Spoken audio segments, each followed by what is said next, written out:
Hi friends, welcome back to my channel. இன்னைக்கு வீடியோல ஒரு ஸ்வீட் ரெசிபி தான் பார்க்க போறோம். ட்ரெடிஷனலான ஒரு ரெசிபி பூவாழை புட்டு. ரொம்ப ஈஸியா எப்படி செய்றதுன்னு பார்க்கலாம். ரொம்ப டேஸ்டா இருக்கும். கண்டிப்பா ஒன் டைம் ஆவது ட்ரை பண்ணி பாருங்க. வீடியோக்கு போறதுக்கு முன்னாடி ஃபர்ஸ்ட் டைம் சேனலை பார்க்குறீங்கன்னா ப்ளீஸ் சப்ஸ்கிரைப் பண்ணிக்கோங்க. கூடவே இருக்கிற பெல் ஐக்கனையும் கிளிக் பண்ணிக்கோங்க. அப்பதான் நான் போடுற எல்லா வீடியோஸும் உங்களுக்கு நோட்டிஃபிகேஷன் வரும். நீங்க மிஸ் பண்ணாம பார்க்கலாம். இந்த ரெசிபிக்கு வாழைப்பழம் கொஞ்சம் அதிகமாக சேர்த்து பண்ணிங்கன்னா டேஸ்ட் ரொம்ப நல்லாயிருக்கும். ஒரு பவுலில் வாழைப்பழத்தை தோல் உரிச்சிட்டு சேர்த்துக்கலாம். ஃபோக் ஸ்பூன் வச்சு நல்லா மேஷ் பண்ணி எடுத்துக்கோங்க.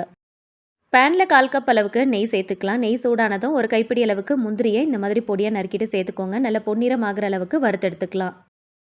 முந்திரி நல்லா வறுபட்டு பொன்னிறமானதும் இது கூட 1 கப் அளவுக்கு ரவை சேர்த்துக்கலாம். கொஞ்சம் பெருசாக இருக்கிற மாதிரி ரவையாக பார்த்து வாங்கிக்கோங்க. நெய்யோடு சேர்த்து ரவையை ஒரு 2லேருந்து 3 நிமிஷம் போல் நல்லா வறுத்து விடுங்க. ரவை நல்லா வறுபட்டு கொஞ்சம் லைட்டாக கலர் சேஞ்ச் ஆகி நல்லா வாசம் வர ஆரம்பிக்கும். மசிச்சு வச்சிருக்கிற வாழைப்பழத்தை இது கூட சேர்த்துக்கலாம். ஸ்வீட்னஸ் கேத்தா போல் நாட்டு சர்க்கரையோ இல்லைனா வெல்லமோ சேர்த்துக்கோங்க. ஒரு 3/4 கப் அளவுக்கு சேர்த்துருக்கிறேன். ஒரு சிட்டிகை ஏலக்காய் தூளும் ஒரு சிட்டிகை உப்போ சேர்த்து நல்லா கலந்து விடுங்க.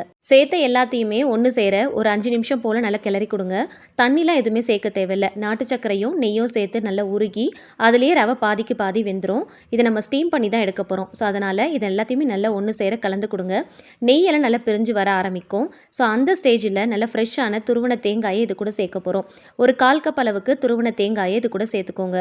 தேங்காய் சேர்த்ததும் ஒரு 3 நிமிஷம் போல் மிக்ஸ் பண்ணால் போதும். ரொம்ப நேரம் மிக்ஸ் பண்ணணும்னு அவசியம் இல்லை. ஓரளவுக்கு நல்லா மிக்ஸ் பண்ணதும் ஸ்டவ் ஆஃப் பண்ணிவிட்டு ஓரளவுக்கு கை பொறுக்கிற சூடு வர அளவுக்கு ஆற விட்டுருங்க.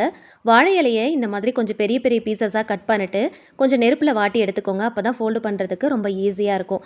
ஏதாவது ஒரு ஷேப்புக்கு ரெடி பண்ணிக்கோங்க. இதை அப்படியே ஃபோல்டு பண்ணிவிட்டு ஸ்டீமர் பிளேட்டில் வச்சு வேக வச்சு எடுத்துக்கலாம். வாழை இலையில் வேக வச்சு செய்கிற இந்த பூவாழை புட்டுக்கு கண்டிப்பாக வாழை இலை தேவைப்படும். ஸோ வாழை இலை கிடைக்கும் போது கண்டிப்பாக இந்த ரெசிபியை ட்ரை பண்ணி பாருங்கள். வாழை இலையோடு சேர்த்து இந்த புட்டை வேக வச்சு சாப்பிடும் போது அதோடைய மனமும் சரி ருசியும் சரி ரொம்ப சூப்பராக இருக்கும். இட்லி பாத்திரத்தில் கொஞ்சமாக தண்ணி ஊற்றி நல்லா கொதிச்சு வரும்போது நம்ம ரெடி பண்ணி வச்சுருக்கிற பிளேட்டை உள்ளே வச்சிடலாம்.